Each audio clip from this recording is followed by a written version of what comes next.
Hey guys, I'm Daragh Martin. I'm the DevOps chapter lead for digital engineering at IAG. I'm still not sure what DevOps chapter lead means, but I do know what digital engineering means. So, how many people here are from enterprise companies? Okay, quite a few. So, because a lot of the terminology and things like this I'm going to use are very enterprise specific. So as you'll know, in enterprise, digital engineering means that we are the part of the business that actually build the things that customers use. I've also been thinking for a while something that I think I heard in a podcast recently, which is that enterprise is the new startup. And this might be a bit of a theme that kind of comes through here because in my own journey, I was working for enterprise. And I really wanted to be much more involved in DevOps and Lean and Agile. So I felt I had to leave the enterprise. And I worked with a small consultancy working with bootstrapping clients onto the cloud and that kind of thing. And so, but then I realized that actually enterprises themselves, where they are doing Lean and DevOps and Agile, are actually very interesting places to work because you actually get to follow those methodologies, but you also get to follow them at scale. And when you impact people, you're impacting millions of users. My own, I suppose everyone's got a New Relic story, but my own New Relic story, where I first really saw the benefit. I remember seeing New Relic ages ago at one of the Velocity conferences, one of the videos from Velocity. But and so I introduced it where I was in the enterprise. But when I was working with the startups, I remember one day when the app was gone down, and it was a small retail PHP site, and it just wouldn't come up.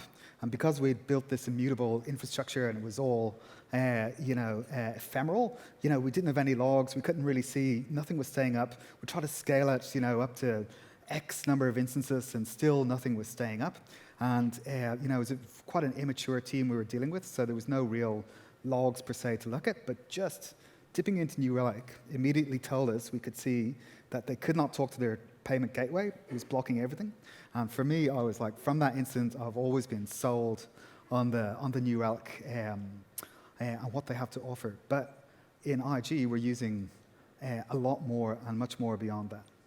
So I also want to say that this is day 2 of jet lag for me. So I just got back from a month holidays in Ireland.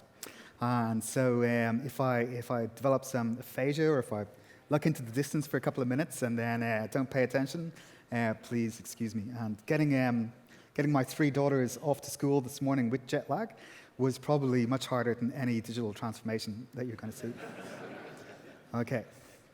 So I also think that like the enterprise is the new startup. I don't understand, considering what we have to offer from enterprises in terms of flexibility and family arrangements and security, and also the ability to work with things at scale, why you wouldn't choose to come and work for banks and insurance companies. We're actually really exciting places.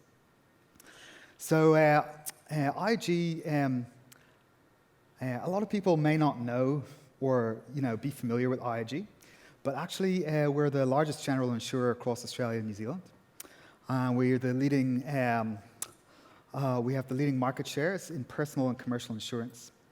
So all our brands that you may know are like CGU, NRMA, SGIO, SGIC, State, NZI, and AMI. You'll also know some of our partners like RACV. Basically, if there's any channel possible, we sell through that, right? So we sell through brokers, banks, credit unions, health funds, everything, supermarkets. So we are the second largest purchaser of reinsurance in the world. We buy more fridges, TVs, and cars than any other business in Australia.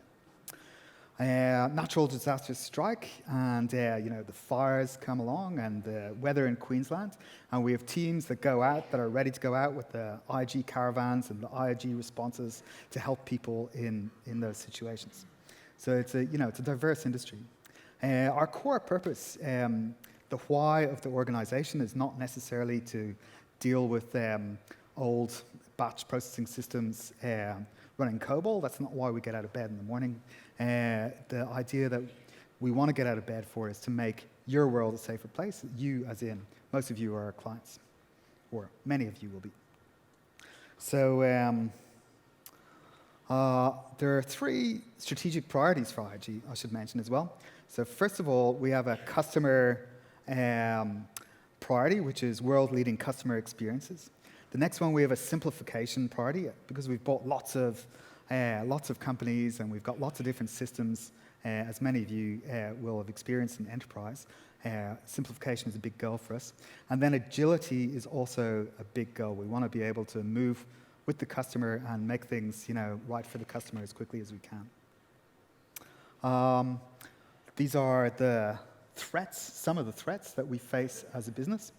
We have, as a business, mostly, up until 10 years ago, how you would get and interact with insurance was just by picking up the phone. And that's a very common experience for us.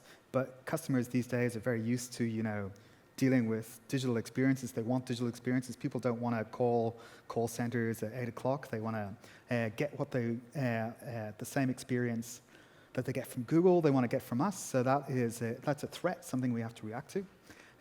New entrants to the market. That's fairly clear. Disruption. Sometimes the market changes. Sometimes young people can't afford houses. So there's where's the insurance if nobody's buying houses?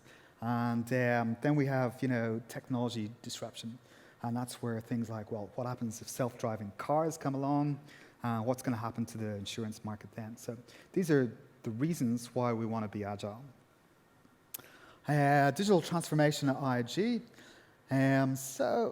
We see it as a way of thinking and delivering, and the tools and technologies that enable us to innovate how we operate and deliver for customers in new ways. So one thing that is part of our core mission is this creating beautiful user experiences, and that is something that we want to be faster at and better at. We want to improve revenue by deepening customer relationships. Again, in insurance, it's not like you don't have many contact opportunities like you might do in other industries. So this is an area we want to build. And then new digital models for adjacent growth to the general insurance. So that is, for example, we're investing heavily in some startups in relation to making the world a safer place, safer homes. There's a big investment in startups related to IoT and that kind of thing, safer journeys app, etc. We have this idea that we want to, after the digital transformation, we don't want to have a digital team anymore, that the actual business has this core digital competency, and that's going to be one of our measures for success. A question which probably there's too many people here to answer, but I know many of you will be undergoing digital transformations, and I wonder, in your transformations, what made them successful? What do you think was successful for your organization? What are the successes you saw, like the positive ones? For us, I think management support has been key. A sense of purpose, collaboration and collaborative tools, team autonomy, the connected sense of purpose that we share. But most of all, I think being customer-led has been a big change for us, and what we've come together around. What makes it hard? We have a lot of constraints. We're a heavily regulated industry. We also have, every company that is a successful company is actually a complex company and has much technical debt, because if you spend all your time fixing technical debt, you won't, build the things your customers want. So if you're a successful company, and the longer you're more successful for, the more technical debt you have, and the more complexity, and also the more contracts and agreements and things like that you have with people. So complexity is the price of success. We shouldn't say that, I don't want to be complex and I want to avoid complexity. So it's just the price we pay, but it makes innovation and agility hard sometimes, of course. So again, this is a reiteration of what we're trying to achieve, which is to create the most beautiful customer experiences now and into the future by understanding hearts and minds better than anyone else. And one customer journey at a time. So what to us is a journey? A journey, in a way, is our concept of a product. A journey is so in any part of when you, as a customer, interact with us, one aspect of what you do with us will be your journey. For example, the first journey that we have really rallied around is the claims journey. And claims is a time for clients, that is, customers, that is, it can be, not so great a time in your life. You've had a flood damage to your house, or a fire, or theft. You've crashed your car, somebody's crashed into you, and you need, you don't want to be at that time having a terrible digital experience and, on the call for a long time. And we really want to take those painful times and make them better for you. So that particular journey is what we're talking about. It's quite aligned to a product team. But what we wanted to do to facilitate journeys was to create huddles of people that were from different silos, from different parts of the organization, and that were aligned to this journey. So that is what our take on Agile, and this is what we've been propagating through the company. So obviously we've been selling stuff for 100 years, and when you do that, you have a very rigid way of doing things, and we wanted to change that.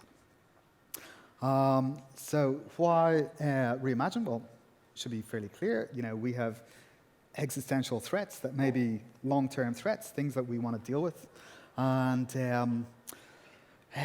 we want to be able to deal with them fast. So I think somebody said recently that for Lego, it was about never losing your identity, but transforming in parallel with the paradigm shift in their core business. I have to read that because there's no way to remember that. And we want to bake innovation into our DNA. We want to make it a core part of what we do. I suppose there's another interesting facet to insurance. I'm interested in insurance. I'm not sure how much you are. But an interesting facet to insurance is how much there is behind the scenes, because we have people working on claims, we have people replacing your fridges, people talking to builders, people talking to contractors, people doing assessment, we have underwriters. You can't, as a startup, you can't necessarily reproduce that at scale. It's a huge infrastructure, but obviously that is also a key part of the complexity. This is the customer journey model that we have been working on, and basically moving through it. I won't spend too much time on it, but it's it's understanding the customer and deciding whether to pursue those goals, imagining about the customer, then exploring, deciding, getting through it. Okay, so it's more than just a program of work for us. It's a mindset and methodology for transforming our business. Our idea is that we take a facet of the customer experience, we imagine everything we can about that, and then we build it. Build based really on the pain points, the key pain points, and solving them, and also breaking down our own silos internally. They're about creating customer focus to accelerate our customer and business value, making us customer-centric, which not all organizations have historically been, and accelerating value. Okay, so how does the journey work? So first of all, we immerse ourselves in the customer and supplier. So what we do is we listen to our customers, we speak to them, we do site visits, we talk to them because we have branch offices, we talk to them, we get customer advocacy score surveys, we get complaints, we listen to those, we react to them. We create a map which anchors ourselves in the experience of the customer. We collaborate in cross-functional teams, which is, of course, a key part of agility. We follow a repeatable methodology, hopefully, and we build a simplified technology experience. And also, I should mention as well, Mehdi Darabi, put your hand up, Mehdi, is here. So after the break, if you want to ask us any questions at all, Mehdi's our enterprise architect, so he can also help answer any questions. This is the claims journey. So what we did after the claims journey, one of the core things we want to do in order to reduce the complexity and reduce the, for all these brands that we have, we wanted to build one claim journey that was able to be reused by all of our brands. And so that is what we did in both mobile and digital. I mentioned purple in the last slide. So for us, purple is our color, the color of IAG, which is, I think, Slack copied. So we have at the top we have our customer experience layer, which is the actual bit that you interact with as customer, which is your UE components or your mobile components. We've been backing that up. We've been doing a lot of effort to have a reusable React component library and reusable mobile libraries that we can, so that you will get a seamless, no matter what brand you are, you'll get a seamless interaction. And we've also been trying hard to centralize the management of React forms so that developers don't really have to think about these things, and we don't have to, like, every time we rebuild an app, we don't have to rebuild how all the forms and things like this get managed. In the experience middleware, we're trying to I know middleware is probably a dirty word, but we're trying to have a layer, an API layer for the apps, a BFF layer that will provide, for the UE developers, provides a reusable layer that interacts with all the, complex backends that I've talked about. And then the core business systems and the infrastructure, etc. So the user experience layer, again, this might be mobile, this might be anything else. It's not just React. It's not just like a thin layer running in your browser. When we build the UE layer, there's state management caching going on. There's server-side rendering and things like this going on. So there's a bit more than just React. In the experience middleware, this is where it starts sort of getting extended into the system below. This is where this is the kind of BFF layer for us. And so we're getting a bit more into messaging and with Kafka and things like this. And so this layer, we're also hoping to use machine learning for what it's good at, which is things like fraud detection, etc. This again is the aim of this is reusability, and the aim is that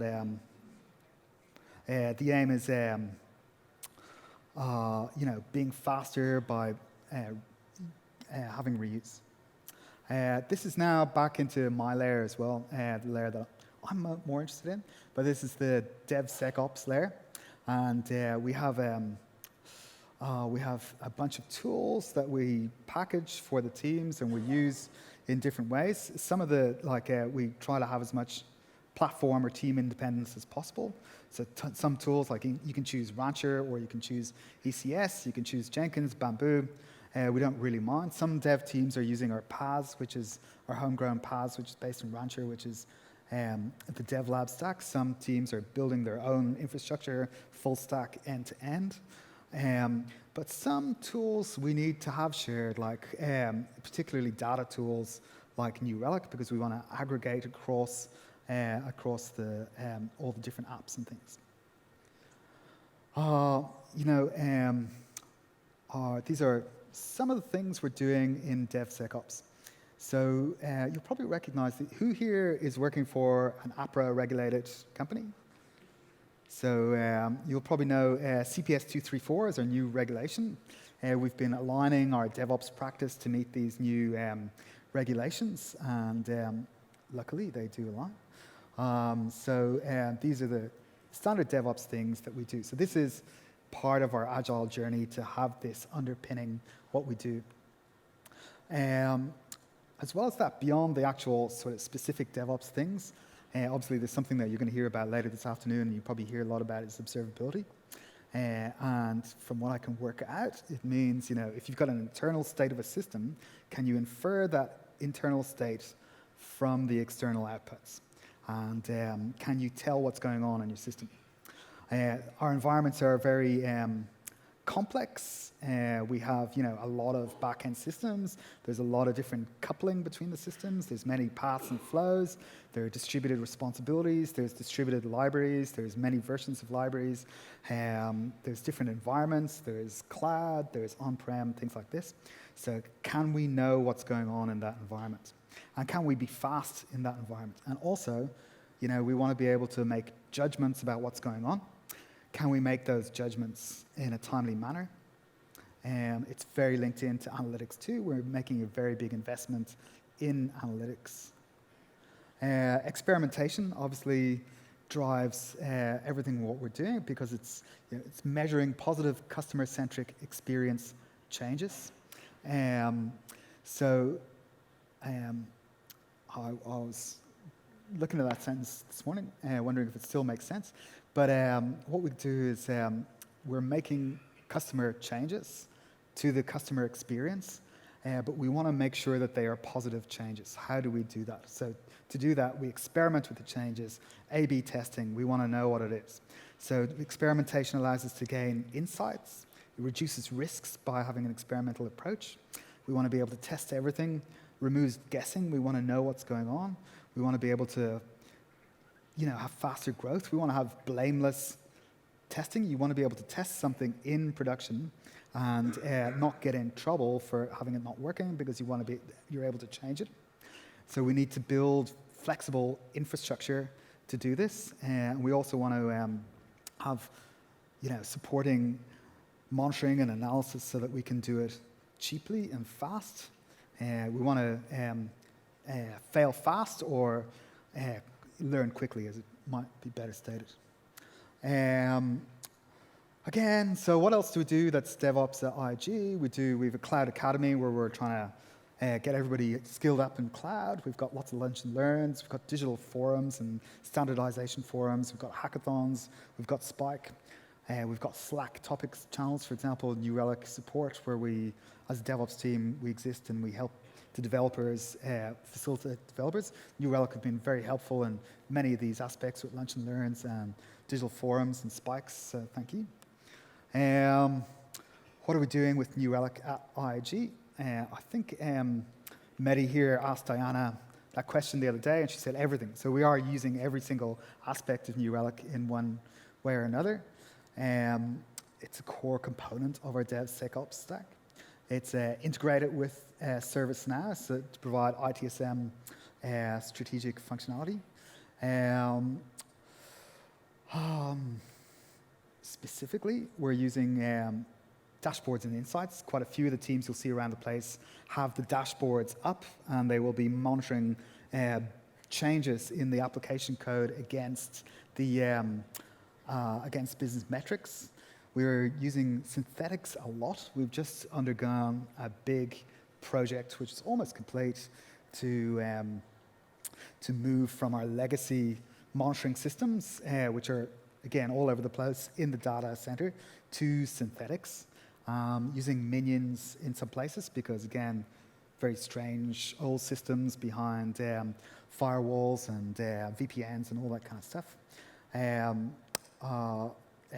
Jenny in my team has been really good. She goes out to a team in a specific area and she will work with them with some teams in various areas will be move ahead teams, and she'll work with them and they will come up with the dashboards and things like this that will be specific to that team area, and then that team will kind of spread it out. So as a DevOps team, we can scale by enabling those teams. We're heavily using the alerts based from the synthetics and from the other things that we monitor with New Relic, and those alerts create tickets in ServiceNow, create Ops Genie or PagerDuty alerts depending on the teams. Browser and APM, again, we use this heavily. So if you look at it, our UE, you'll see the New Relic code and you'll see the analytics code, but New Relic is always there. And we, in this really complex world where a transaction could come in and end up in some old batch system, but trigger many, many APIs, we need that sort of observability to be really good. Infrastructure, some of the teams are using infrastructure, for monitoring SQL servers. Some of this is all used to facilitate our production and our UAT flows as well. Synthetics, we actually run in UAT as well. Going back to the APRA constraints, one of the things that we've been developing recently, because we are very tightly constrained from a security point of view, are these VPCs that are totally isolated in AWS, and there's no internet connectivity. So how do you get out to New Relic? Well, we've created New Relic, our own VPC endpoint that we can drop into the VPCs so that people can access New Relic wherever they want. So we facilitate that for teams. Okay, so again, I'll be available for questions after this. Is there any questions now? We have 5 minutes. Okay, that's good. Thank you.